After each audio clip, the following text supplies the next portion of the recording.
Hi friends, welcome to Shiva sir maths class. మనం AP TET కి సంబంధించి ప్రీవియస్ గా పేపర్స్ అనేవి డిస్కషన్ చేస్తున్నాం కదా టెట్ కి సంబంధించి. అందులో భాగంగా ఈ రోజు మనము 2024 అక్టోబర్ 14వ తారీఖు షిఫ్ట్ 1 లో మ్యాథ్స్ ఎస్జిటికి సంబంధించి కంటెంట్ ఏ విధంగా అడిగాడో క్వశ్చన్స్ చూద్దాం, వాటి ఎక్స్ప్లెనేషన్స్ ఏ విధంగా చేయాలో చూద్దాం. ఇక్కడ ఈ పేపర్ తో మనకి జూలై నోటిఫికేషన్ అంటే 2024 జూలైలో నోటిఫికేషన్ ఇచ్చారు. అక్టోబర్ లో ఎగ్జామ్స్ అయ్యాయి కదా, అందులో భాగంగా ఇది మనకి ఎస్జిటికి సంబంధించి లాస్ట్ షిఫ్ట్ గా అంటే లాస్ట్ ఎగ్జామ్ గా మనం చెప్పుకోవచ్చు. ఇప్పుడు వీడియోలోకి వెళ్తే 4x² - 5xy² + 1 అను సమాసం ఒక ఏమిటి అంటున్నాడు. ఏకపది మోనోమియల్, ద్విపది బైనోమియల్, త్రిపది ట్రైనోమియల్, స్థిరాంకము కాన్స్టెంట్ అని అంటున్నాడు. మనకి ఇటువంటి సందర్భంలో వాడు ఏదైతే ఎక్స్ప్రెషన్ ఇచ్చాడో ఆ ఎక్స్ప్రెషన్ లో మనకి ఏకపద, ద్విపద, త్రిపద అని అడిగాడు కాబట్టి అందులో ఎన్ని పదాలు అయితే ఉంటాయో దాన్ని బట్టి మనం చెప్పగలం. ఇక్కడ 4x² ఇదొక పదము, -5xy² ఇదొక పదము, +1 ఇక్కడ స్థిరాంకం అనే ఒక నెంబర్ ఉంది కదా, అది కూడా మనకి ఒక పదం కిందకే వస్తుంది సమాసంలో. అప్పుడు మొత్తం ఎన్ని పదాలు అయ్యాయి? 1 2 3. కేవలం ఒకే ఒక పదం ఉందనుకోండి 4x² అని, అప్పుడు అది ఏకపది అవుతుంది. ఏకపది మోనోమియల్. ఒకవేళ రెండు పదాలు ఉన్నాయనుకోండి, ఆ ఎక్స్ప్రెషన్ లో మనకి రెండు పదాలు ఉంటే అప్పుడు అది ద్విపది అవుతుంది, బైనామియల్. ఈ విధంగా మనకి ఇచ్చిన దాంట్లో మూడు పదాలు ఉన్నాయనుకోండి, అప్పుడు ట్రైనామియల్, త్రిపది అవుతుంది. ఆ విధంగా మనకు చూస్తే ఇక్కడ మూడు పదాలు ఉన్నాయి కాబట్టి ఈ సమాసం మనకి ఏమవుతుంది? త్రిపది అవుతుంది. Option 3 is the correct answer. Next question చూస్తే 93 ఒక వస్తువుకు గల కనీస భ్రమణ సౌష్ఠవ పరిమాణం ఏమిటి అని అంటున్నాడు. ఇక్కడ ఆప్షన్స్ ఈ విధంగా ఇచ్చాడు. మనకి భ్రమణ సౌష్ఠవ పరిమాణము ఆర్డర్ ఆఫ్ రొటేషనల్ సిమెట్రీ అని అంటున్నాడు. మనకి ఏ వస్తువు తీసుకున్నా కూడా ఫస్ట్ భ్రమణ సౌష్ఠవ పరిమాణం అంటే ఏంటంటే, ఏదైనా ఒక వస్తువు తీసుకుంటే సపోజ్ ఈ ఆకారంలో ఒక వస్తువు ఉన్నది అనుకోండి. ఈ వస్తువు మనం 360 డిగ్రీస్ లో మనం రొటేషన్ చేసేటప్పుడు అదే వస్తువుగా ఎన్నిసార్లు వస్తుందని అంటే, ఇప్పుడు ఈ వస్తువు ఉంది, ఈ వస్తువు మనం 360 డిగ్రీస్ తిప్పామనుకోండి, ఇది ఒక సక్రమమైన ఆకారంలో మనకు లేదు కాబట్టి 360 డిగ్రీస్ లోపు ఎప్పుడు మనకి ఇదే ఆకారం వచ్చే సందర్భం లేదు. మళ్ళీ ఎప్పుడు వస్తుంది? 360 డిగ్రీస్ కంప్లీట్ అయిన తర్వాత మళ్ళీ యాజ్ ఇట్ ఈజ్ గా ఇదే రకమైన పటం అనేది మనకు వస్తుంది. ఫర్ ఎగ్జాంపుల్ మనం చిత్రాస్త్రం తీసుకున్నాం అనుకోండి, చిత్రాస్త్రం అనేది 360 డిగ్రీస్ కంప్లీట్ అయ్యేలోపు 90 డిగ్రీస్ దగ్గర వస్తుంది, 180 దగ్గర వస్తుంది, 270 దగ్గర వస్తుంది, 360 డిగ్రీ దగ్గర కూడా వస్తుంది. అంటే టోటల్ గా మనకి స్క్వేర్ అనేది 360 డిగ్రీస్ కంప్లీట్ అయ్యేలోపు 4 టైమ్స్ వస్తుంది. మరి అన్ని రకాల పటాలకు కూడా కనీస భ్రమణ సౌష్ఠవ పరిమాణము అంటే సరైన ఇది స్క్వేర్ అనేది ఒక సక్రమమైన ఆకారం కలిగి ఉన్నది. కానీ మనకి కరెక్ట్ గా ఒక మంచి ఆకారం లేనటువంటి పటాలు కూడా 360 డిగ్రీస్ కంప్లీట్ అయ్యేలోపు కంపల్సరీగా 360 డిగ్రీస్ మళ్ళీ వచ్చేటప్పుడు అదే పటం కదా మళ్ళీ తిరిగి వస్తుంది. చుట్టూ తిరిగి మళ్ళీ అక్కడికి వచ్చింది అనుకోండి, సేమ్ అదే పటం మళ్ళీ వస్తుంది. కాబట్టి ఏ వస్తువుకైనా కూడా కనీస భ్రమణ సౌష్ఠవ పరిమాణము ఎంత అంటే 1 ఉంటుంది. ఎందుకు? 360 డిగ్రీస్ కంప్లీట్ అయిన తర్వాత అదే వస్తుంది కాబట్టి 1 అనేది భ్రమణ సౌష్ఠవ పరిమాణం అవుతుంది. Option 3 is the correct answer. Next 94 చూస్తే కింది వాణిలో తప్పు ప్రవచనం ఏది అని అంటున్నాడు. ఫస్ట్ చూస్తే నల్లబల్ల రంగు వేయడానికి వైశాల్యం భావన వాడాలి. మనము బ్లాక్ బోర్డు ఈ ఆకారంలో ఉన్నది అనుకోండి, బ్లాక్ బోర్డ్ ఎలా ఉంటే దానికి మనం రంగు వేయాలి అంటే లోపల ఉన్న ఏరియాకే కదా వేయాలి. కాబట్టి వీడు కూడా వైశాల్యం అనే భావన వాడాలి అని అన్నాడు. కాబట్టి అది కరెక్ట్ అవుతుంది. మనకి తప్పు ప్రవచనం అడిగాడు. సెకండ్ చూస్తే పొలంకి కంచి వేయటానికి చుట్టుకొలత అనే భావన, పెరిమీటర్ అనే భావన వాడాలి అని అంటున్నాడు. ఇది మనం ఈ రకంగా ఒక పొలం ఉన్నదంటే పొలానికి కంచి ఎక్కడ వేస్తామో, మధ్యలో వేస్తామా, చుట్టుపక్కల వేస్తామా? చుట్టుపక్కల వేస్తాం. మరి చుట్టుపక్కల వేస్తాము అని అంటే దాని అర్థం ఏంటి? చుట్టుకొలత పెరిమీటర్ అనే కదా. కాబట్టి వీడి కూడా పెరిమీటర్ అనే భావన వాడాలి అని అన్నాడు. కాబట్టి అది కూడా కరెక్ట్. నెక్స్ట్ థర్డ్ చూస్తే గది నేలకు టైల్స్ వేయుటకు వైశాల్యం భావన వాడాలి. ఒక రూమ్ ఉంది, ఆ రూమ్ లో మనము టైల్స్ అనేవి పెట్టాలి అనుకుంటున్నాం. ఈ విధంగా టైల్స్ అనేవి పెట్టాలి అంటే ఎక్కడ పెడుతున్నాము? ఆ గది లోపల ఏరియాలోనే కదా మనం పెడతాము. ఆ గది లోపల ఉన్న ఏరియాలోనే మనం అనేవి టైల్స్ అనేవి ఫిక్స్ చేస్తాం. కాబట్టి ఏరియా అనే భావన, వైశాల్యం అనే భావన వాడాలి. కాబట్టి ఇది కూడా కరెక్ట్. నెక్స్ట్ 4 చూస్తే ఒక పాత్ర నందు నీటి పరిమాణం కొలవడానికి సంపూర్ణత వైశాల్యం వాడాలి అని అంటున్నాడు. ఈ రకంగా మనకి ఒక పాత్ర ఉంది, ఆ పాత్రలో నీరు అనేది వేస్తూ ఉంటే ఆ నీరు అనేది కొలవడానికి ఉపయోగించడానికి మనం సంపూర్ణతల వైశాల్యం వాడడం. ఏం వాడతామనంటే ఘనపరిమాణము, వాల్యూమ్ అనేది వాడతాం. కాబట్టి ఈడేమంటున్నాడు సంపూర్ణతల వైశాల్యం అంటున్నాడు. కాబట్టి ఇది ఇచ్చిన తప్పు కదా, మనం ఏం వాడతాము వాల్యూమ్ ఘనపరిమాణం అనేది వాడతాం. ఇది అడిగిన తప్పు ప్రవచనం కాబట్టి option 4 is the correct answer. Next question చూస్తే 95 రాజు 250 పేజీల సోషల్ పుస్తకం 30% చదివాను అని అంటున్నాడు. అయితే ఇంకనూ చదవవలసిన పేజీల సంఖ్య అంటే మనం టోటల్ గా 250 పేజెస్ ని మనం 100% అనుకుంటే అందులో 30% ఏమో చదివాడు. అంటే ఇంకా చదవకుండా వదిలేసిన భాగం అంతా 70%. మనం ఈ క్వశ్చన్ ని ఫస్ట్ 250లో 30% కనుక్కొని అందులో నుంచి చదివిన పేజీలను మైనస్ చేస్తాం అనుకోండి, చదవని పేజీలు వస్తాయి. ఆ విధంగా చేయొచ్చు, లేదా డైరెక్ట్ గా కూడా చేయొచ్చు. 250లో మనకి 30% చదివాడు అంటే చదవకుండా వదిలేసినవి అంటే ఇంకా చదవవలసినవి ఎన్ని ఉంటాయంటే 70% ఉంటాయి. కాబట్టి 250లో 70% డైరెక్ట్ గా కనుక్కుంటే మనకి ఎన్ని చదవాల్సిన అవసరం ఉందో అది తెలిసిపోద్ది. 0 0 ఇక్కడ 2 zeros ఇక్కడ 2 zeros క్యాన్సిల్. 25 7s ఎంత వస్తుంది 175 వస్తుంది. అంటే ఇంకా చదవకుండా వదిలేసిన భాగం అంతానంటే 175 pages. Option 4 is the correct answer. Next 96 చూస్తే ఇడ్లీ పిండి తయారు చేయడానికి 2:1 నిష్పత్తిలో బియ్యం మినపప్పు అవసరం. అంటే 2:1 రేషియోలో అవసరం. ఏంటి బియ్యం అవసరము మినపప్పు అవసరం. అంటే బియ్యం 2 parts ఉంటే మినపప్పు ఏమో 1 part ఉంటే చాలు. 675 గ్రాముల ఇడ్లీ పిండి తయారీకి అవసరమయ్యే బియ్యం ఎంత అని అంటున్నాడు. ఆప్షన్స్ ఇలా ఇచ్చాడు. మనకి మొత్తం ఎంత ఇడ్లీ పిండి తయారవ్వాలి 675 గ్రాముల ఇడ్లీ పిండి తయారవ్వాలి. ఈ తయారవ్వాలి అంటే మనకు అందులో బియ్యం ఉండాలి, మినపప్పు ఉండాలి. మరి బియ్యం 2 parts ఉండాలి, మినపప్పు 1 part ఉండాలి. అంటే టోటల్ గా 3 parts అనేది 675 grams కి ఈక్వల్ అవ్వాలి. ఎందుకు 3 parts అంటే ఆ రెండు కలిపి ఉన్నదే కదా, ఆ రెండు కలిపితేనే మనకి బియ్యం ముద్ద తయారు, ఇది ఇడ్లీ ముద్ద తయారవుతుంది. ఇప్పుడు మనకు అడిగింది ఏంటి ఈ విధంగా 675 గ్రాముల్లో మనకి ఎంత బియ్యం అవసరం అని అంటున్నాడు. బియ్యానికి సంబంధించిన పార్ట్ ఎంత 2 parts. కాబట్టి 3 parts అన్న 675 అయినప్పుడు 2 parts అంటే కేవలం ఒక బియ్యం మాత్రమే ఎంత అవుతుంది అంటున్నాడు. 3 parts 675 అయినప్పుడు 2 parts తక్కువ అవుతుంది. కాబట్టి తక్కువ 2 బై ఎక్కువ 3 ఇంటూ 675. ఇప్పుడు చూస్తే 3 తోటి 3 2 6 3 25 75. ఆ విధంగా 3 తో డివైడ్ అవుతుంది. ఇప్పుడు 225 ఇంటూ 2 ఏమవుతుంది 450 అవుతుంది. అంటే 450 grams మనకి రైస్ అనేది అవసరం. Option 3 is the correct answer. Next question చూస్తే 97 ఒక సంఖ్య యొక్క 3 రెట్ల నుండి 24 తీసివేయగా 66 వచ్చిన ఆ సంఖ్య ఏది అని అంటున్నాడు. ఆప్షన్స్ ఇలా ఇచ్చాడు. మనకి ఆ సంఖ్య ఏదో తెలియదు కదా, ఆ సంఖ్యను ఎక్స్ అనుకుంటే ఆ సంఖ్య యొక్క 3 రెట్ల నుండి అంటే ఇంటూ 3 times అంటున్నాడు. దాని నుండి 24 మైనస్ చేయగా మనకి ఏమొస్తుంది అంటున్నాడు 66 వస్తుంది అంటున్నాడు. మనం ఎక్స్ కనుక్కోవాలి. కాబట్టి 3 into x 3x is equal to -24 అటు వెళ్తే ప్లస్ అవుతుంది. అప్పుడు 66 కి 24 ప్లస్ చేస్తే 90 అవుతుంది. అప్పుడు 3 1s 3 30s x is equal to 30. ఆ నెంబర్ ఏమొచ్చిందంటే 30 వచ్చింది. Option 1 is the correct answer. Next 98 question చూస్తే సత్య ప్రవచనం ఏది అని అంటున్నాడు. ఫస్ట్ చూస్తే 2 క్రమభిన్నాల మొత్తం ఎల్లప్పుడూ క్రమభిన్నమే అని అంటున్నాడు. ఎల్లప్పుడూ ఇక్కడ చాలా చాలా ఇంపార్టెంట్. ఎల్లప్పుడూ క్రమభిన్నం అవుతుందా 2 క్రమభిన్నాలు. ప్రాపర్ ఫ్రాక్షన్ తీసుకున్నాం. సపోజ్ 1/2 ప్లస్ 1/4 తీసుకుంటే మనకి 3/4 వస్తుంది. కాబట్టి ఇది ఒక క్రమభిన్నమే, ఇది క్రమభిన్నమే. అంటే ఏంటి ప్రాపర్ ఫ్రాక్షన్స్. ఆ తర్వాత వాటిని ప్లస్ చేసినప్పుడు కూడా మనకి ప్రాపర్ ఫ్రాక్షన్ వచ్చింది. అంత మాత్రమే అది ఎల్లప్పుడు ఆ విధంగా అవుతుంది అంటే అవ్వదు. ఎందుకు అవ్వదంటే ఫర్ ఎగ్జాంపుల్ 1/2 ప్లస్ 1/2 తీసుకోండి. 1/2 ప్లస్ 1/2 తీసుకుంటే 1 వస్తుంది. మరి 1 అనేది మనకి క్రమభిన్నం అవుతుందా? 1 అనేది ఏమవుతుంది మనకి అపక్రమ భిన్నంలోకి వస్తుంది. ఎందుకు 1ని 1 లేదా 1ని 1/1 గా మనం రాసుకోవచ్చు. 1/1 గా రాసామంటే అప్పుడు అది మనకి ఏమవుతుంది అపక్రమ భిన్నం అవుతుంది. క్రమభిన్నం తాలూకు వాల్యూ ఎప్పుడు కూడా 1 కంటే తక్కువే ఉండాలి.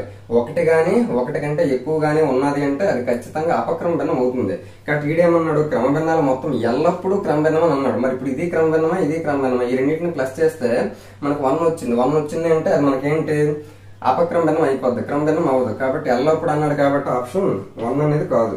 నెక్స్ట్ సెకండ్ చూస్తే 2 క్రమభిన్నాల మొత్తం ఎల్లప్పుడూ అపక్రమ భిన్నం అని అంటున్నాడు. 2 క్రమభిన్న ఎల్లప్పుడూ అపక్రమ భిన్నం అంటున్నాడు. ఇక్కడ ఈ 2 క్రమభిన్నాలని మనం ప్లస్ చేస్తాం. ప్రాపర్ ఫ్రాక్షన్స్ ని ప్లస్ చేస్తే ఇక్కడ మనకు ప్రాపర్ ఫ్రాక్షన్ వచ్చింది. ఈడేమంటున్నాడు అపక్రమ భిన్నం ఇంప్రాపర్ ఫ్రాక్షన్ అంటున్నాడు. మరి అక్కడ రాలేదు కదా మనకు ఆ విధంగా, అంటే ఎల్లప్పుడూ ఇది కూడా మనకి జరగదు. Option 2 is the correct answer. Next 3 చూస్తే రెండు క్రమ భిన్నాల లబ్ధం ఎల్లప్పుడూ క్రమ భిన్నమే. ఫర్ ఎగ్జాంపుల్ 1/2 1/3 ఈ రెండింటి తాలూకా లబ్ధం అంటే ప్రోడక్ట్ ఇంటూ చేయాలి. అప్పుడు 1/2 × 1/3 రెండు కూడా ప్రాపర్ ఫ్రాక్షన్స్ క్రమ భిన్నాలే. వాటిని ఇంటూ చేస్తే మనకు 1/6 వస్తుంది. అంటే మనకేమొచ్చింది, మళ్ళీ ప్రాపర్ ఫ్రాక్షన్ వచ్చింది. వీడు కూడా క్రమ భిన్నం అని అన్నాడు. నెక్స్ట్ ఇంకో దానితో కూడా ట్రై చేద్దాం. సపోజ్ 2/5 × 3/7 ఈ విధంగా ఉంది.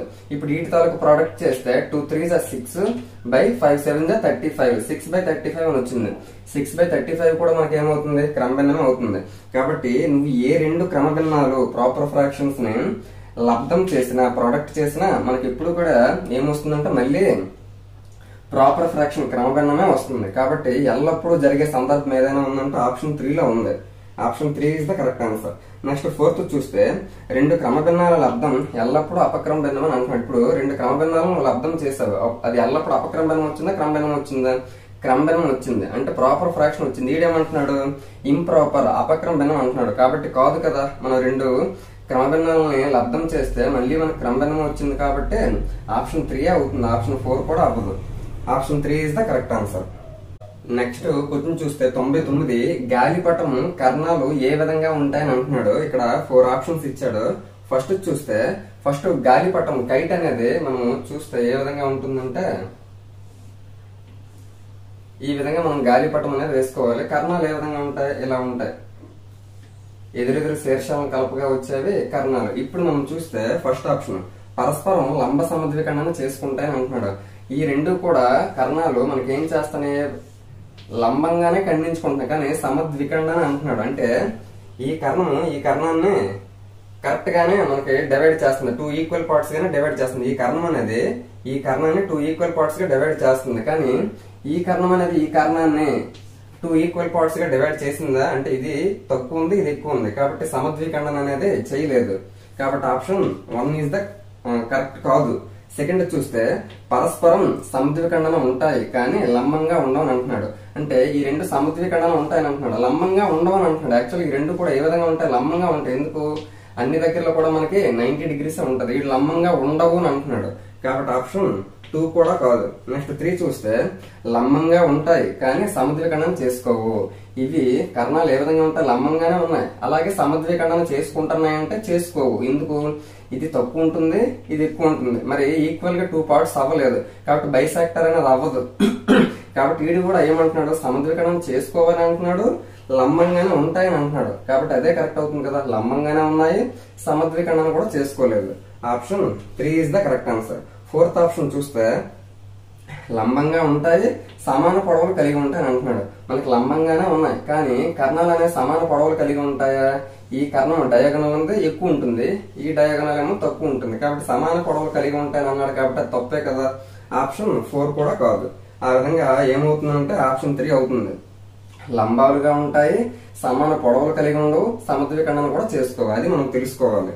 నెక్స్ట్ 100 క్వశ్చన్ చూస్తే క్యూబ్ రూట్ ఓవర్ 7 + 9 + 11 అన్నాడు. అంటే ఈ లోపల ఉన్న దాన్ని ప్లస్ చేద్దాం. ముందు 11 9 ఏమవుతుంది, 20 27 27 27 కి క్యూబ్ రూట్ కట్టాలి. 27 ఏ విధంగా మనం రాయొచ్చు, 3 క్యూబ్ గా మనం రాయొచ్చు. అప్పుడు ఈ క్యూబ్ ఏమవుతుంది, హోల్ పవర్ ఆఫ్ 1/3 అవుతుంది. అంటే క్యూబ్ రూట్ మనం హోల్ పవర్ 1/3 గా రాసుకోవచ్చు. 27 ని 3 క్యూబ్ గా రాసుకోవచ్చు. అప్పుడు ఈ 3 క్యాన్సిల్ అవుతుంది. ఎందుకు, ఇది హారంలో ఉంది, ఇది లవంలో ఉంటుంది. కాబట్టి ఈ రెండు క్యాన్సిల్ అయితే 3/1 ఉంటుంది. 3/1 అంటే ఏంటి, 3 కదా. ఆన్సర్ 3 వచ్చింది. Option 4 is the correct answer. Next question చూస్తే 101 షాహిద్ ఒక వస్తువును 12% జిఎస్టితో కలిపి 784 రూపాయలకు కొనిన జిఎస్టి కలపక ముందు ఆ వస్తువు వెల ఎంత అని అంటున్నాడు. ఆప్షన్స్ ఇలా ఇచ్చాడు. మనకి ఎప్పుడైనా వస్తువు 100% అనుకుంటే దాని మీద 12% జిఎస్టి యాడ్ చేసి 740 కొన్నాడు. అంటే 100% దాని తాలూకు వాల్యూ, దాని మీద 12% జిఎస్టి కలిపాడు. కాబట్టి 112% అనేది అవుతుంది. ఏది, 784 రూపాయలు అనేది. మనకు కావాల్సిందంటే ఆ వస్తువు వేల ఎప్పుడు జిఎస్టి కలపక ముందు. జిఎస్టి కలిపితే 112, జిఎస్టి కలపక ముందు 100% కదా. 100% ఎంత అవుతుంది అని అంటున్నాడు. తక్కువే కదా అవుతుంది. కాబట్టి తక్కువ 100 బై ఎక్కువ 112 × 784. ఇప్పుడు చూస్తే మనకి ఇది ఎగ్జాక్ట్ గా 7 టైమ్స్ పోతుంది. ఎందుకు ఇక్కడ 100 ఉంది, ఇక్కడేమో 700 ఉంది. అంటే 100 తోటి 700 7 టైమ్స్ పోతుంది. ఇక్కడ 12 ఉంది, ఇక్కడ 84 ఉంది. 12 7s 84. అంటే ఎగ్జాక్ట్ గా 112 అనేది 784 ని 7 టైమ్స్ డివైడ్ చేస్తుంది. అప్పుడు 100 into 7 ఏమవుతుంది? 700 అవుతుంది. అంటే జిఎస్టీ కలపక ముందు ఆ వస్తువు రేట్ ఎంత అంటే 700 rupees. Option 3 is the correct answer. Next 102 చూస్తే ఎక్స్ వాల్యూ ఇచ్చాడు, వై వాల్యూ ఇచ్చాడు. మనకేమో x² - y + 2 వాల్యూ ఎంత అని అంటున్నాడు. ఆప్షన్స్ ఇలా ఇచ్చాడు. ఇటువంటి సందర్భంలో ఏం చేయాలి? వాడు ఇచ్చిన వాల్యూస్ ని అందులో మనం సబ్స్టిట్యూట్ చేస్తే మనకు కావాల్సిన ఆన్సర్ వస్తుంది. x², x ఏమంటా ఎంత అన్నాడు? 1 అన్నాడు. కాబట్టి 1² అంటే 1 మైనస్ y ఎంత ఇచ్చాడు? -1 ఇచ్చాడు. కాబట్టి y ప్లేస్ లో -1 రాయాలి. ఈ మైనస్ ఏమో ఆడు ఇచ్చిన క్వశ్చన్, y ఏమో -1 + 2 మైనస్ ఆఫ్ మైనస్ ప్లస్ అంటే +1 + 2 + 3. ఇక్కడ ముందు కూడా 1 ఉంది. టోటల్ గా ఏమొస్తుంది? 4 వస్తుంది. Option 1 is the correct answer. Next question చూస్తే 103 ఏబిసి త్రిభుజంలో యాంగిల్ బిఏసి 80 డిగ్రీలు, AD perpendicular to BC, angle BAD 50 డిగ్రీలు అయిన యాంగిల్ ఏసిడి ఎంత అంటున్నాడు. ఈ పేపర్ లో ఈ బిట్ అనేది కొంచెం మంచి బిట్ అని చెప్పుకోవచ్చు. ఆప్షన్స్ ఏ విధంగా ఇచ్చాడు. మనకి ఏమంటున్నాడు? ట్రయాంగిల్, ఈ విధంగా ఒక ట్రయాంగిల్ ఉంటే ట్రయాంగిల్ ఇక్కడ పెట్టుకున్నాం ఏబిసి. ఈ విధంగా మనం మాక్సిమం ఇప్పుడు రాస్తాము.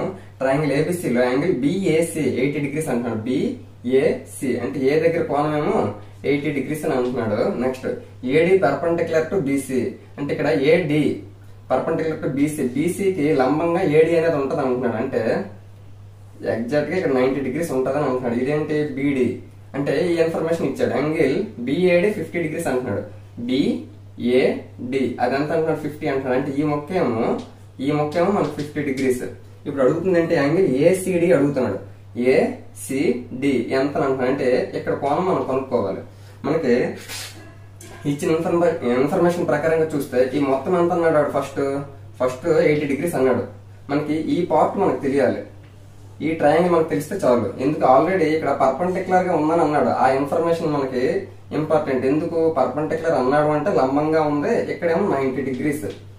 ఇక్కడ కోణం ఏమో మనం కనుక్కోవాలి. ఇక్కడ ఎంత ఉందో మనకు తెలిస్తే టోటల్ గా 180లో నుంచి ఈ రెండు మైనస్ చేస్తే ఇదంతా మనకు తెలుస్తుంది. మరి ఇది ఎంత అవుతుంది? టోటల్ గా మనకి 80 డిగ్రీస్ అని ఇచ్చాడు. అందులో ఈ మొక్క 50 డిగ్రీలు అన్నాడు. అప్పుడు ఆటోమేటిక్ ఈ మొక్క ఎంత అవుతుంది? మనకి 30 డిగ్రీస్ కదా అవుతుంది. ఎందుకు? ఇది 50 ఇది 30 అయినప్పుడే టోటల్ గా 80 అవుతుంది. ఇప్పుడు మనకి ఈ ట్రయాంగిల్ లో 30 తెలిసింది, 90 తెలిసింది. 90 30 120. టోటల్ గా ఈ 3 యాంగిల్స్ ని మనం ప్లస్ చేస్తే 180 రావాలి. 180లో ఈ 2 యాంగిల్ కూడా మనం ప్లస్ చేస్తే 120 వచ్చింది. అంటే టోటల్ గా 180లో నుంచి 120 మైనస్ చేస్తాం అనుకోండి, ఇక్కడ 60 వస్తుంది. అంటే యాంగిల్ సి దగ్గర మనకి ఎంత వచ్చింది? 60 వచ్చింది. Option 3 is the correct answer. Next 104 చూస్తే 4,05,060 ని సంఖ్యారూపం రాయమంటున్నాడు. ఇక్కడ నెంబర్స్ ఇచ్చాడు. ఇక్కడ ఏదైతే మనకి 4,05,060 అన్నాడో దానికి సమానమైన నెంబర్ ఏదో మనం చూడాలి.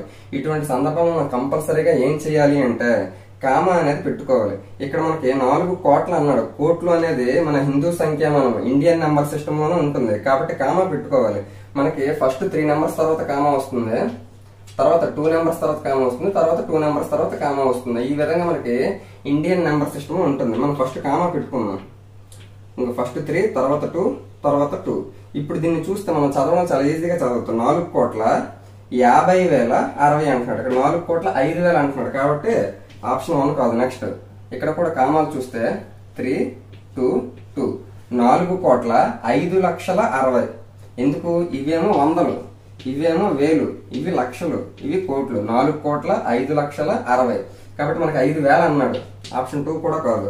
నెక్స్ట్ కామర్స్ 3 2 2 4 కోట్ల ఎక్కడ ఇచ్చాడంటే అర్థం అంటే లక్షల్లో ఇచ్చాడు. 50 లక్షల 4,50,00,000 అంటున్నాడు. ఈడేమో 5,000 అని అంటున్నాడు. కాబట్టి ఆప్షన్ 3 కూడా కాదు. కామాలు చూసుకుంటే 3 2 2 4 కోట్ల ఇక్కడ వేలే కదా, ఇవి వందలు, వేలు, లక్షలు, కోట్లు. 4,05,060 మనకి ఇచ్చినటువంటిది కరెక్ట్ గా సరిపోయిన నెంబర్ ఏదైనా ఉందంటే ఇది number 4,05,060. Option 4 is the correct answer. Next question చూస్తే 105 -10 మరియు 11ల మధ్య గల పూర్ణ సంఖ్యల మొత్తం ఎంత అని అంటున్నాడు. ఆప్షన్స్ ఇలా ఇచ్చాడు. మనం చూసిన వెంటనే -10 నుంచి 11 మధ్యలో ఉన్న అన్ని పూర్ణ సంఖ్యలు మనం వెయ్యవలసిన అవసరం లేదు. ఎందుకు? -10కి 11కి మధ్యలో -9, -8, -7 ఆ విధంగా వస్తాయి. అటువైపు కూడా చూసుకుంటే 1, 2, 3, 4, 5 అలాగే 10 వరకు వస్తాయి. ఎందుకు? మధ్యలో అన్నాడు. మనం అటువైపు అంటే ఇటువైపు -9 ఉంటే అటువైపు +9 ఉంటది కాబట్టి ఆ రెండు క్యాన్సిల్ అవుతాయి. అలాగే ఇటువైపు -8 ఉంటే అటువైపు +8 ఉంటుంది, ఆ రెండు క్యాన్సిల్ అవుతాయి. ఇటువైపు -7 ఉంటే అటువైపు +7 ఉంటుంది, ఆ రెండు క్యాన్సిల్ అవుతాయి. ఆ విధంగా డైరెక్ట్ గా కూడా మనం చెయ్యొచ్చు. లాస్ట్ లో మనకి ఏం మిగిలిపోద్దంటే 11కి ముందు ఏముంటది? 10 ఉంటది. ఆ 10కి ఇటువైపు మనం కట్ చేయడానికి -10 అనేది ఉండదు కాబట్టి మనకు ఆన్సర్ ఏమవుతుందంటే 10 అవుతుంది. లేదు ఒకవేళ డైరెక్ట్ గా చేద్దామంటే -10కి 11కి మిడిల్ లో ఉన్నవే మనం చూడాలి. -10కి 10కి 11కి మిడిల్ లో ఉన్నవి ఏంటంటే -9, -8, -7, -6, -5, -4, -3, -2, -1, 0, 1, 2, 3, 4, 5, 6, 7, 8, 9, 10 వరకే రాయాలి. ఎందుకు? 11కి మిడిల్ లో అన్నాడు అంటే 11 రాయకూడదు, మిడిల్ లో అంటే 10 రాయాలి. -10 కూడా రాయకూడదు. ఎందుకు? -10కి 11కి మిడిల్ లో ఉన్నవి ఈ నెంబర్స్ మాత్రమే. ఇప్పుడు చూస్తే వీటన్నిటిని ప్లస్ చేయాలి అని అంటే ప్లస్ చేసేటప్పుడు -10 +10 సారీ -9 +9 క్యాన్సిల్ అయిపోతాయి. -8 +8, -7 +7, -6 +6, -5 +5, -4 +4, -3 +3, -2 +2, -1 +1. 0 మనం ప్లస్ చేసిన ఒకటి చేయకపోయిన ఒకటి అంటే లాస్ట్ లో మిగిలిపోయింది ఏంటి అని అంటే 10 కదా మిగిలిపోయింది. ఆ విధంగా చూస్తే 10 అనేది మనకు కావాల్సిన answer. Option 3 is the correct answer. ఇదే క్వశ్చన్ లో మనకి పూర్ణ సంఖ్యలు మొత్తము అనకుండా పూర్ణ సంఖ్య లబ్ధము అన్నాడు అనుకున్న ప్రోడక్ట్ అని, అప్పుడు మనం ఇదంతా కూడా మనం ఇంటూ చేయకుండా మధ్యలో మనకి ఏముంది? పూర్ణ సంఖ్యల్లో ఇంటీజర్ నెంబర్స్ లో కంపల్సరీగా మనకి 0 ఉంటది. 0తో మనము ఏ నెంబర్ ని ఇంటూ చేసినా కూడా దాని వాల్యూ ఏమవుతుంది? 0 అవుతుంది. లబ్ధం అని అడిగితే కంపల్సరీగా వీటన్నిటిని ఇంటూ చేసినా మనకి ఫైనల్ ఆన్సర్ ఏమొస్తుంది? 0 వస్తుంది. అప్పుడు ఆప్షన్ 1 అనేది అవుతుంది. ఇక్కడ మనకి అడిగిందేమో మొత్తం కాబట్టి -9 +9 ఈ విధంగా అన్ని క్యాన్సిల్ అయిపోగా లాస్ట్ లో ఏదైతే మిగులుతుందో అదే మనకి కావాల్సిన ఆన్సర్ అవుతుంది. ఆ విధంగా చెయ్యాలి. నెక్స్ట్ 106 చూస్తే వేర్వేరు చీటీలపై -3 నుండి 5 వరకు గల పూర్ణ సంఖ్యలు రాసి ఒక డబ్బాలో వేసి బాగా కలిపి యాదృచ్ఛికంగా ఒక చీటీ తీస్తే అది ధనేతర పూర్ణ సంఖ్య అంటే నాన్ పాజిటివ్ నెంబర్ రావడానికి గల సంభావ్యత ప్రాబిలిటీ ఎంత అంటున్నాడు. ఆప్షన్స్ ఇలా ఇచ్చాడు. మనకి -3 నుంచి 5 వరకు ఉన్న పూర్ణ సంఖ్యలన్నీ చీటీలపై రాశాడు. అంటే ఏమేమి ఉంటాయి? -3 నుండి 5 వరకు అంటే -3 ఉంది, 5 కూడా ఉంది అందులో. ఎందుకు అంతవరకు అన్నాడు కాబట్టి అప్పుడు ఏమేమి వస్తాయి? -3, -2, -1, 0 కూడా వస్తుంది. ఎందుకు? పూర్ణ సంఖ్యలో ఆ మిడిల్ లో 0 కూడా ఉంటది. 1, 2, 3, 4, 5 అంటే -3 నుంచి 5 వరకు ఉండే నెంబర్స్ అన్ని కూడా ఇవే అంటే పూర్ణ సంఖ్యలు ఇంటీజర్ నెంబర్స్. అంటే టోటల్ ఛాన్సెస్ ఎన్ని నెంబర్స్ చూద్దాం. 1, 2, 3, 4, 5, 6, 7, 8, 9 అంటే టోటల్ గా ఉండే ఛాన్సెస్ 9. ఇప్పుడు మనకు కావాల్సినటువంటి ప్రాబిలిటీ ఏంటి? ధనేతర పూర్ణ సంఖ్య అంటే నాన్ పాజిటివ్ నెంబర్ కావాలి. అంటే పాజిటివ్ నెంబర్ మనకు వద్దు. అంటే 1, 2, 3, 4, 5 ఇది పాజిటివ్ నెంబర్స్. ఇది మనకొద్దు. ఇది మనకొద్దు అంటే మిగిలింది ఏదైనా రావచ్చనే కదా. మిగిలింది ఎన్ని? 1, 2, 3, 4 అంటే ఆ 4 నెంబర్స్ లో ఏదైనా రావచ్చు. నాన్ పాజిటివ్ నెంబర్ అన్నాడు కదా అని చెప్పేసి 0ని కొంతమంది యాడ్ చేయరు. 0 కూడా అటువైపు పాజిటివ్ నెంబర్ కాదు, నెగిటివ్ నెంబర్ కూడా కాదు. మనకు అడిగింది ఏంటాడు? ధనేతర పూర్ణ సంఖ్య పాజిటివ్ నెంబర్స్ మాత్రం అవ్వకూడదు అని అన్నాడు. పాజిటివ్ నెంబర్స్ అవ్వకూడదు కాబట్టి వాటినే మనం తీసేయాలి. మిగిలిన వాటన్నిటిని మనం లెక్కల్లోకి తీసుకోవాలి. అప్పుడు ఎన్ని అయ్యాయి? మొత్తం 4 అయ్యాయి. కాబట్టి 4/9 మనకు కావాల్సిన ఆన్సర్. ఒకవేళ 0 లెక్క పెట్టకపోతే మామూలుగా అయితే మనకి ఎన్ని ఛాన్స్లు అవుతాయి? 3 అవుతాయి. అంటే అప్పుడు 3/9 అవుతుంది. 3 1s 3 3s 1/3 అనేది చాలా మంది పెట్టే ఛాన్స్ ఉంటుంది. కానీ 4/9 అనేది మనకు కావాల్సిన answer. Option 2 is the correct answer. Next question చూస్తే 107 వృత్తరేఖ చిత్రంలో పూర్తి వృత్తం ప్రాతినిధ్యం వహించేది ఏది అని అంటున్నాడు. ఇక్కడ ఆప్షన్స్ ఈ విధంగా ఇచ్చాడు. విడి భాగాల మొత్తము, భాగాల విలువల లబ్ధము అని ఇచ్చాడు. మరి 1, 2 2 అవుతాయని అంటున్నాడు. ఆప్షన్ 4 లో 2 అవ్వవు అని అంటున్నాడు. మనం వృత్తరేఖ చిత్రం పై చార్ట్ లో చూసుకుంటే మనకి వృత్త కేంద్రం నుంచి రకరకాలుగా మనము సపోజ్ ఒక మనిషి శాలరీ అనుకుంటే శాలరీలో కొంత డబ్బులు ఇంటి అద్దె కోసమని, కొంత డబ్బులేమో పిల్లల చదువు కోసమని, కొంత డబ్బులేమో తన తొలక వ్యక్తిగత అవసరాల కోసమని ఆ విధంగా రకరకాల విడదీసుకుంటాం కదా. అప్పుడు మనకి పూర్తి వృత్తము మొత్తం వృత్తం అవ్వాలి అంటే మనం ఏం చేస్తాం? యాక్చువల్ గా అయితే ఫస్ట్ ది ఇంటి అద్దెది, తర్వాత పిల్లల చదువుది, తర్వాత ఇంటి సరుకుల కోసమని, అలా రకరకాలుగా ఉండే ఆప్షన్స్ అన్నింటినీ కూడా మనం ఏం చేస్తాము, ప్లస్ దగ్గర చేస్తాము. ఇప్పుడు సపోజ్ ఇంటి అద్దె 5,000, తర్వాత పిల్లల చదువు 2,000, తర్వాత ఇంటి సరుకులు 3,000. అప్పుడు ఆ విధంగా ఉన్నాయనుకోండి. తర్వాత cell phone bill 500, current bill 1000 రూపాయలు, ఆ విధంగా ఉన్నాయనుకోండి. అప్పుడు మనం ఏం చేస్తాము, పూర్తి వృత్తం కావాలి అంటే ఆ ఉన్న రేట్లు ఏవైతే ఉన్నాయో వాటన్నిటిని కలిపితే మనం ప్లస్ చేస్తామా లేదా అంటే అప్పుడు ఆ వ్యక్తి తాలూకా పూర్తి ఉండే జీతం అనేది వస్తుంది. కాబట్టి మనం కంపల్సరీగా విడివిడి భాగాలన్నిటిని కూడా మొత్తమే చేస్తాం. వీడు సెకండ్ ఆప్షన్ లో భాగాల విలువలు లబ్ధం చేస్తాం అంటున్నాడు. అప్పుడు 5,000, 2,000, 3,000 వాటన్నిటిని ఇంటూ చెయ్యం కదా. మనం ఏం చేస్తాము, 5,000, 2,000, 7, 3, 10, 10,500, 11,500, ఆ విధంగా మనం అన్ని కూడా పూర్తి జీతం కావాలంటే ప్లస్ చేస్తాము. కాబట్టి వీడు కూడా విడి భాగాలు మొత్తము విడివిడిగా ఉన్న భాగాలన్నింటినీ కూడా మొత్తం చేస్తాము. కాబట్టి option 1 is the correct answer. Next 108 చూస్తే -1 హోల్ పవర్ ఆఫ్ 2024 వాల్యూ ఎంత అని అంటున్నాడు. ఆప్షన్స్ ఇలా ఇచ్చాడు. -1 కి ఫర్ ఎగ్జాంపుల్ నేను -1 హోల్ పవర్ ఆఫ్ 1 రాశాను. -1 హోల్ పవర్ ఆఫ్ 1 అంటే -1 ఎందుకు ఒకసారి మాత్రమే రాయమన్నాడు.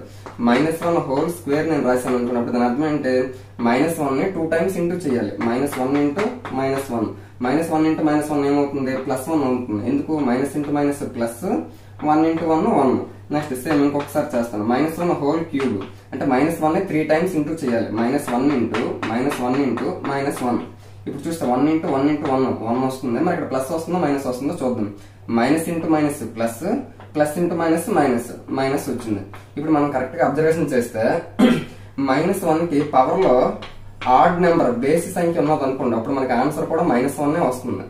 -1 కి పవర్ లో ఈవెన్ నెంబర్ సరి సంఖ్య ఉన్నది అనుకోండి. అప్పుడు మనకి ఆన్సర్ ఏమో 1 వస్తుంది. కాకపోతే ఇంకొకసారి కూడా ట్రై చేద్దాం. -1 హోల్ పవర్ ఆఫ్ 4 వేసాం అనుకోండి. అంటే -1 ని 4 టైమ్స్ ఇంటూ చేయాలి. -1 ఇంటూ -1 ఇంటూ -1 ఇంటూ -1. అప్పుడు చూస్తే 1 ఇంటూ 1 ఇంటూ 1 ఇంటూ 1 అవుతుంది. Minus into minus plus, plus into minus minus, minus into minus plus. అంటే టోటల్ గా ముందు కూడా మళ్ళీ ప్లస్ వస్తుంది. అంటే పవర్ లో ఈవెన్ నెంబర్ సరి సంఖ్య ఉంటే మనకి +1 వస్తుంది. పవర్ లో ఆడ్ నెంబర్ అంటే బేస్ సంఖ్య ఉంటే మనకి ఆన్సర్ -1 వస్తుంది. మరి పవర్ లో 2024 ఉంది. 2024 అనేది మనకి ఈవెన్ నెంబర్ సరి సంఖ్య కాదా? సరి సంఖ్య ఎలా చెప్తున్నాము, యూనిట్ ప్లేస్ లో 0, 2, 4, 6, 8 వీటిలో ఏది ఉన్నా కూడా అది మనకి ఈవెన్ నెంబర్ సరి సంఖ్య అవుతుంది. ఇక్కడ 4 ఉంది కాబట్టి ఇది కంపల్సరీగా 2024 ఏమో ఈవెన్ నెంబర్ అవుతుంది. మరి ఈవెన్ నెంబర్ సరి సంఖ్య అయినప్పుడు మనకి ఫైనల్ రిజల్ట్ ఏమొస్తుంది, +1 వస్తుంది. -1 రావట్లేదు. కాబట్టి +1 ఎక్కడ ఉంది, option 3 is the correct answer. Next question చూస్తే 109 ఒక క్రమ షడ్భుజ హెక్సాగాన్ లోని ప్రతి అంతర్కోణం విలువ ఎవ్రీ ఇంటీరియర్ యాంగిల్ వాల్యూ ఎంత అంటున్నాడు. ఆప్షన్స్ ఏ విధంగా ఇచ్చాడు. మనకి ఈ విధంగా క్రమ షడ్భుజి గాని అంటే క్రమ బహుభుజి దేని తాలూకా అంతర్కోణం విలువ కావాలి అంటే ఫస్ట్ అంతర్కోణాల మొత్తానికి ఫార్ములా ఏంటి అంటే n-2 ఇంటూ 180 డిగ్రీస్. ఇది మనకి అంతర్కోణాల మొత్తానికి ఫార్ములా. మనకి ఒక్కొక్క అంతర్కోణం వాల్యూ కావాలి అంటే అందులో ఉన్న భుజాలతో మనము డివైడ్ చేస్తే ఒక్కొక్క అంతర్కోణం ఎంతో మనకు తెలుస్తుంది. ఇది మనకి ఫార్ములాగా చెప్పుకోవచ్చు. దేనికి ఒక్కొక్క అంతర్కోణం విలువ, ఒక్కొక్క అంతర్కోణం వాల్యూ ఫార్ములా ఇది. ఈ పైన ఉన్న లవంలో ఉన్నదేమో n-2 ఇంటూ 180 అంతర్కోణాల మొత్తానికి ఫార్ములా. ఆ విధంగా చూస్తే మనకి ఇప్పుడు ఏమన్నాడు, హెక్సాగాన్ అన్నాడు. హెక్సాగాన్ లో ఎన్ని భుజాలు ఉంటాయి అనేది మనకు తెలియాలి. ఎందుకు n ప్లేస్ లో మనం అది వెయ్యాలి. హెక్సాగాన్ లో 6 భుజాలతో ఉన్నటువంటి క్రమ బహుభుజిని మనం క్రమ షడ్భుజి అంటే హెక్సాగాన్ అంటాం. అంటే ఇప్పుడు n ప్లేస్ లో 6 వేయాలి. అప్పుడు n ప్లేస్ లో 6 వేస్తే 6 - 2 అంటే ఎంత అవుతుంది, 4 ఇంటూ 180 బై n అంటే 6 కదా, 6. ఇప్పుడు చూస్తే 2 2s 2 3s 3 1s 3 60s అంటే 60 ఇంటూ 2 వచ్చింది. 60 ఇంటూ 2 అంటే ఏంటి, 120 డిగ్రీస్. అంటే హెక్సాగాన్ లోని ప్రతి అంతర్కోణం విలువ మనకి ఎంత అంటే interior angle 120 degrees. Option 2 is the correct answer. Next 110 చూస్తే ఒక బహుముఖ ఫలకంలో 6 శీర్షాలు 12 అంచులు ఉంటే దాని ముఖాల సంఖ్య ఎంత అంటున్నాడు. ఆప్షన్స్ ఇలా ఇచ్చాడు. ఒక పాలీహెడ్రాన్ లో మనకి ఈ విధంగా శీర్షాలు అంచులు ముఖాల గురించి అడిగాడు అంటే కంపల్సరీగా మనకు గుర్తుకు రావాల్సింది ఏంటి, ఆయిలర్ ఫార్ములా అనేది మనకు గుర్తుకు రావాలి. ఏంటది, V+F = E+2. Very very important. Maximum అడిగే ఛాన్స్ అనేది ఎక్కువగా ఉంటుంది. మనకి V అంటే వర్టిసెస్ అంటే శీర్షాలు. ఎన్ని శీర్షాలు అంటున్నాడు వీడు, 6 ప్లస్ ఫేసెస్ అంటే ముఖాలు. ఆ ముఖాల సంఖ్య మనకు అడిగాడు కాబట్టి దాన్ని F అలాగే ఉంచాలి. నెక్స్ట్ ఈ అంటే ఎడ్జెస్, అంచులు. అంచులు ఎన్ని అంటున్నాడు? 12 + 2. 12 + 2 4. ఇటువైపు ఉన్న +6 అటు వెళ్తే ఏమవుతుంది? మైనస్ అవుతుంది. అప్పుడు 14 లో 6 మైనస్ చేస్తే ఎఫ్ అంటే ముఖాల సంఖ్య ఎంత వస్తుంది? 8 వస్తుంది. ఈ విధంగా మనము ఈ ఆయిలర్ ఫార్ములా అనేది గుర్తుపట్టుకోవాలి. ఫేసెస్ ఏమో 8 వచ్చింది. Option 3 is the correct answer. Next question చూస్తే 111 ఒక క్రమ బహుభుజిలో సాధ్యమయ్యే అతి చిన్న అంతరకోణం విలువ ఎంత అని అంటున్నాడు. ఆప్షన్స్ ఏ విధంగా ఇచ్చాడు. మనకి అతి చిన్న అంతర్కోణం చాలా రకాల బహుభుజులు ఉంటాయి కదా. బహుభుజులు ఎక్కడి నుంచి స్టార్ట్ అవుతాయి? మనకి త్రిభుజం ట్రయాంగిల్ నుంచి స్టార్ట్ అవుతాయి. ట్రయాంగిల్, రెక్టాంగిల్, పెంటాగన్, హెక్సాగన్ ఆ విధంగా ఉంటాయి కదా. అన్నిటికంటే ఫస్ట్ చిన్నది ఏంటి అంటే 3 భుజాలతో ఏర్పడేటటువంటి ట్రయాంగిల్. ఆ ట్రయాంగిల్ లో మనకి క్రమ బహుభుజి అని అన్నాడు. క్రమ బహుభుజి అన్నాడంటే అర్థం అంటే అన్ని sides, all sides are equal అంటే అన్ని సైడ్లు సమానంగా ఉంటాయి. మరి త్రిభుజంలో అన్ని సైడ్లు సమానంగా ఉంటుందని అర్థం అంటే అది సమబాహు త్రిభుజం, ఈక్విలేటరల్ ట్రయాంగిల్. అప్పుడు ఇక్కడ యాంగిల్ ఎంత ఉంటుంది? ప్రతి దగ్గర కూడా 60 ఉంటుంది. ఈ విధంగా ఎందుకు చెప్పానో చెప్తాను. నెక్స్ట్ 4 సైడ్స్ తో ఉన్నటువంటి క్రమ బహుభుజి ఏమవుతుంది? స్క్వేర్ అవుతుంది. అప్పుడు ఇక్కడ ప్రతి యాంగిల్ దగ్గర మనకి ఎంత ఉంటుంది? 90 degrees ఉంటుంది. ఆ తర్వాత మనకి 5 భుజాలతో ఉండేటటువంటి క్రమ బహుభుజి చూస్తే అప్పుడు మనం కరెక్ట్ గా అబ్జర్వేషన్ చేయండి. ఇక్కడ వరకు ఇక్కడ త్రిభుజంకి వచ్చేసరికి 3 భుజాలు ఉండడం వల్ల మనకి అక్కడ యాంగిల్ ఏమో 60 వచ్చింది. నెక్స్ట్ 4 భుజాలు అవ్వడం వల్ల లోపల ఉన్న యాంగిల్ ఏమో మనకి అంతర్కోణం ఏమో పెరిగిపోయింది. నెక్స్ట్ ఇప్పుడు 5 భుజాలకు వెళ్ళామనుకోండి అప్పుడు 90 కంటే ఇంకా ఎక్కువ అవుతుంది. ఆ తర్వాత 6 భుజాలకు వెళ్ళామనుకోండి ఇంకా ఎక్కువ అవుతుంది. ఆ విధంగా మనం సపోజ్ 6 భుజాలకు వెళ్ళామనుకోండి అప్పుడు ఎంత అవుతుందంటే ప్రతి కోణం కూడా 120 degrees అవుతుంది. అంటే భుజాలు పెరుగుతూ ఉన్న కొలది మనకి కోణం లోపల ఉన్న అంతర్కోణం వాల్యూ ఏమో పెరుగుతూ ఉంది. ఆ పాయింట్ అనేది దీన్ని బట్టి మనకు అర్థమైంది. మరి అన్నిటికంటే చిన్న అంతర్కోణం ఎక్కడ మనకు సాధ్యమవుతుంది? త్రిభుజంలోనే సాధ్యమవుతుంది. త్రిభుజం అనేది ఒక క్రమ సమబాహు త్రిభుజం అనేది ఒక క్రమ బహుభుజి అవుతుంది. అలాగే ఆ సమబాహు త్రిభుజంలో ఒక్కొక్క కోణం 60 degrees. 60 degrees కంటే తక్కువగా అంటే 3 భుజాల కంటే తక్కువగా ఉన్నటువంటి క్రమ బహుభుజి ఏదైనా మనం గీయగలమా? గీయలేము. ఎందుకు? 3 భుజాలతో మాత్రమే కనీసం ఉండేటటువంటి క్రమ బహుభుజిని మనం ఏర్పాటు చేయగలం. 3 భుజాల కంటే తక్కువ. ఇప్పుడు సపోజ్ 2 భుజాలతో ఒక బహుభుజి అనేది ఏర్పాటు అయ్యిందా? అవ్వలేదు. కాబట్టి 3 భుజాలతో ఏర్పాటు అయ్యేటటువంటి త్రిభుజంలో మనకి అంతర్కోణం ఏదైతే ఉందో అదే అన్నిటికంటే తక్కువ అంతర్కోణం కలిగినటువంటిది అర్థం చేసుకోవాలి. మరి ఒక్కొక్కటి ఎంత? 60 degrees. ఆ విధంగా చూసుకోవాలి. Option 2 is the correct answer. Next 112 చూస్తే ఒక సంవృత పటం అంటే క్లోజ్డ్ ఫిగర్ చే ఆవరించబడిన ఉపరితల ప్రాంత పరిమాణం ఏమంటారు అని అంటున్నాడు. సపోజ్ ఈ విధంగా ఉంది క్లోజ్డ్ ఫిగర్ అంటే ఇది సంవృత పటం. అందులోపల ఆవరించబడిన ఉపరితల ప్రాంతము దీన్ని ఏమంటారు అని అంటున్నాడు. సపోజ్ ఇది ఒకటి ఉంది. ఈ విధంగా కూడా ఒక సంవృత పటం అనేది ఉంది క్లోజ్డ్ ఫిగర్. ఈ విధంగా లోపల ఉండే ప్రాంతాన్ని ఏమంటారని అడుగుతున్నాడు క్వశ్చన్ లో. లోపల ఉన్న ప్రాంతాన్ని ఏమంటారు? వైశాల్యము, ఏరియా అని అంటాం. చుట్టుపక్కల దాన్ని మనకు అడగలేదు. చుట్టుపక్కల ఉంటే దానికి మనకి చుట్టుకొలత మనకి అప్పుడు అడుగుతాడు అని అర్థం చేసుకోవచ్చు. కానీ మనకు అడుగుతున్నదేమో ఆవరించబడిన అంటే లోపల ఉండేటటువంటి ప్రాంతాన్ని ఏమంటారు అని అంటున్నాడు. వైశాల్యం అని అంటారు, area. Option 1 is the correct answer. Next question చూస్తే 113 మొదటి 10 సహజ సంఖ్యలలో అంటే నేచురల్ నంబర్స్ లో అతి పెద్ద సంయుక్త సంఖ్య అంటే అతి పెద్ద కాంపోజిట్ నెంబర్ ఏది అని అంటున్నాడు. ఆప్షన్స్ ఇలా ఇచ్చాడు. మనకు నేచురల్ నెంబర్స్ అన్నాడు, ఫస్ట్ 10 నెంబర్స్ అన్నాడు. నేచురల్ నెంబర్స్ మనకు 1 నుంచి స్టార్ట్ అవుతాయి కాబట్టి ఏ ప్రాబ్లం లేదు. 1 నుంచి 10 వరకు టోటల్ గా 10 నెంబర్స్ ఉంటాయి. అది అర్థం చేసుకోవచ్చు. ఈ 10 నెంబర్స్ లో అతి పెద్ద సంయుక్త సంఖ్య ఏదని అంటున్నాడు. మనకి సంయుక్త సంఖ్య అంటే ఏంటి? 2 కంటే ఎక్కువ కారణాంకాలు ఉండే ఏ సంఖ్య అయినా కూడా మనకి సంయుక్త సంఖ్య అవుతుంది. ఒకవేళ కేవలం 2 కారణాంకాలు మాత్రమే ఉన్నాయనుకోండి అప్పుడు అది ప్రధాన సంఖ్య, ప్రైమ్ నెంబర్ అవుతుంది. ఇప్పుడు వీటిలో 1, 2, 3, 4, 5, 6, 7, 8, 9, 10 ఇవి మనకి మొదటి 10 నేచురల్ నెంబర్స్. అందులో 1 అనేది మనకి ఈవెన్ నెంబర్, ఇది సారీ సంయుక్త సంఖ్య కాంపోజిట్ నెంబర్ అవ్వదు, అలాగే ప్రధాన సంఖ్య ప్రైమ్ నెంబర్ కూడా అవ్వదు ఇది. నెక్స్ట్ 2 ఏమో ప్రైమ్ నెంబర్, 3 ఏమో ప్రైమ్ నెంబర్, 4 ఏమో composite number, 5 prime number, 6 composite number, 7 prime number, 8 composite number, 9 composite number, 10 కూడా కాంపోజిట్ నెంబర్. అంటే ఈ కాంపోజిట్ నెంబర్స్ అన్నిటికంటే పెద్దది మనకి ఏది వచ్చింది? 10 వచ్చింది. కాబట్టి మనకు కావాల్సిన అతి పెద్ద సంయుక్త సంఖ్య ఏది అంటే 10. Option 4 is the correct answer. మనకి ఇదే క్వశ్చన్ అంటే ఇదే ఇన్ఫర్మేషన్ ఇంకొకలా కూడా క్వశ్చన్ అడిగే ఛాన్స్ ఉంటుంది. అతి పెద్ద ఒక అంకె సంయుక్త సంఖ్య ఏదని అడుగుతాడు. అంటే 1 డిజిట్ మాత్రం ఉండాలి. 10 లోన 2 డిజిట్స్ ఉన్నాయి కాబట్టి అప్పుడు మనం ఇది తీసుకోకూడదు. 1 డిజిట్ లో గ్రేటెస్ట్ కాంపోజిట్ నెంబర్ అడిగాడు అనుకోండి, అప్పుడు 1 డిజిట్ లో కాంపోజిట్ నెంబర్ అన్నిటికంటే పెద్దది ఏది అంటే 9 అవుతుంది. ఒకవేళ 1 డిజిట్ లో స్మాలెస్ట్ కాంపోజిట్ నెంబర్ అడిగాడు అంటే 4 అవుతుంది. ఆ విధంగా మనం చూసుకోవాలి. నెక్స్ట్ లాస్ట్ ది 114 చూస్తే దత్తాంశంలో కొన్ని రాసులు అనేవి ఇచ్చాడు. అందులో పరిశీలనాంశం 2 యొక్క పౌనఃపున్యము ఫ్రీక్వెన్సీ అని అంటున్నాడు. అంటే మనకి ఫ్రీక్వెన్సీ అంటే అర్థం అంటే అందులో ఆ నెంబర్ ఎన్నిసార్లు అయితే వచ్చిందో అదే మనకి ఫ్రీక్వెన్సీ పౌనఃపున్యం అవుతుంది. ఇప్పుడు ఇక్కడ ఇచ్చినటువంటి అబ్జర్వేషన్స్ లో మనకి 2 యొక్క పౌనఃపున్యం అడిగాడు కాబట్టి 2 ఎన్నిసార్లు వచ్చిందో చూడాలి. 1, 2. కేవలం ఇక్కడ ఇచ్చిన అబ్జర్వేషన్ లో 2 టైమ్స్ మాత్రమే మనకి 2 అనే పౌనఃపున్యం 2 అనే నెంబర్ వచ్చింది కాబట్టి 2 యొక్క పౌనఃపున్యం ఎంత అంటే 2 అవుతుంది. ఒకవేళ 3 యొక్క పౌనఃపున్యం అడిగాడు అనుకోండి, 3 ఎన్నిసార్లు వచ్చిందో చూడాలి. 1, 2, 3. 3 అనేది 3 సార్లు వచ్చింది కాబట్టి అప్పుడు 3 యొక్క పౌనఃపున్యం 3 అవుతుంది. ఆ విధంగా చూసుకోవాలి. మనకి 2 యొక్క పౌనఃపున్యం అడిగాడు కాబట్టి 2 అనేది 2 టైమ్స్ మాత్రమే వచ్చింది కాబట్టి 2 యొక్క ఫ్రీక్వెన్సీ ఏమో 2 అవుతుంది. 2 ఎక్కడ ఉంది? Option 3 is the correct answer. ఈ విధంగా అక్టోబర్ 14వ తారీఖు షిఫ్ట్ 1 లో మనకి మ్యాథ్స్ కంటెంట్ కి సంబంధించి ఏపీ టెట్ లో ఎటువంటి బిట్స్ అడిగాడు, వాటి ఎక్స్ప్లెనేషన్స్ ఏ విధంగా చేయాలో ఈ వీడియోలో అర్థమైనట్టే చెప్పాను అనుకుంటున్నాను. ఈ వీడియో మీకు నచ్చిందంటే తప్పకుండా లైక్ చేయండి.